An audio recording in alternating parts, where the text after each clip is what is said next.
Corona के चलते 2 सालों तक ठप रहे पर्यटन को जैसे तैसे पिछले 3 महीने में वापसी का मौका मिला, वैसे ही एक बार फिर पर्यटन उद्योग कोरोना की चपेट में आ गया है। कोरोना की तीसरी लहर के चलते प्रदेश का पर्यटन ढांचा एक बार फिर चरमरा गया है। कोरोना के चलते विश्व स्तर पर सबसे ज्यादा नुकसान पर्यटन उद्योग को हुआ। कोरोना संक्रमण की वजह से अंतर्राष्ट्रीय पर्यटन पूरी तरह से बंद है। भारत समेत तमाम ऐसे देश जो पर्यटन को लेकर मुख्य धारा में थे, वो सिर्फ घरेलू पर्यटन पर फोकस कर रहे हैं। राजस्थान में पर्यटन उद्योग ने लगभग 20 महीने तक कोरोना के साथ संघर्ष किया। इस दौरान 30 लाख से ज्यादा लोग बेरोजगार हो गए। 20,000 करोड़ रुपए से ज्यादा का नुकसान ट्रैवल ट्रेड को उठाना पड़ा। बमुश्किल कोरोना की दूसरी लहर के समाप्त होने पर पर्यटन उद्योग वापस अपने पैरों पर खड़ा हुआ, तो अब कोरोना की तीसरी लहर ने एक बार फिर पर्यटन उद्योग को झकझोर दिया है। ट्रैवल एजेंट्स और टूर ऑपरेटर्स के पास मार्च तक की बुकिंग रद्द हो चुकी है और अब राज्य सरकार ने वीकेंड कर्फ्यू लगा दिया है। वीकेंड कर्फ्यू के चलते रविवार को प्रदेश भर में तमाम पर्यटन समेत गतिविधियां बंद रहेंगी। ऐसे में ट्रैवल ट्रेड को जो थोड़ी बहुत उम्मीद थी, वो भी धराशायी हो गई।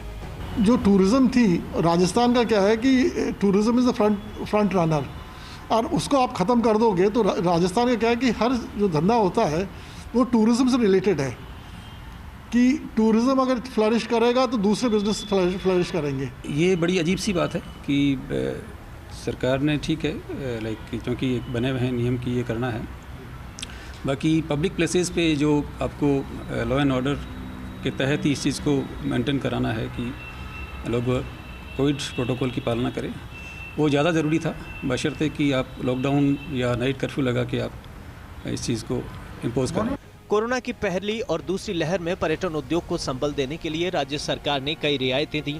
लोक कलाकारों और पर्यटन उद्योग से जुड़े निचले पायदान के स्टेक होल्डर्स को आर्थिक मदद भी की। इससे कोरोना की दूसरी लहर धीमी पड़ने पर पर्यटन उद्योग एक बार फिर उठ खड़ा हुआ था। बीते साल के अंतिम 3 महीनों में पर्यटन में जबरदस्त उछाल आया था। दरअसल घरेलू पर्यटक घर से बाहर निकले, लेकिन दिसंबर अंत तक हालात फिर विकट हो गए और कोरोना की तीसरी लहर ने सब कुछ चौपट कर दिया। होटल रिजॉर्ट संचालक, गाइड, लोक कलाकार, हस्तशिल्प, जिप्सी संचालक, टूर ऑपरेटर, ट्रैवल एजेंट्स परेशानी में हैं। यहाँ तक कि छोटे छोटे हॉकर और वेंडर भी अपने भविष्य को लेकर टेंशन में हैं। जिन होटल और पर्यटन स्थलों पर एक पखवाड़े पहले तक जबरदस्त रौनक थी, वे वीरान हो गए हैं। पिछले 2 साल से पदहाली झेल रहे पर्यटन को कुछ रफ्तार मिली ही थी कि वापस सरकार ने कल का एक संडे का जो है एक कर्फ्यू की घोषणा कर दिया है, जिससे सभी मॉन्यूमेंट्स बंद रहेंगे।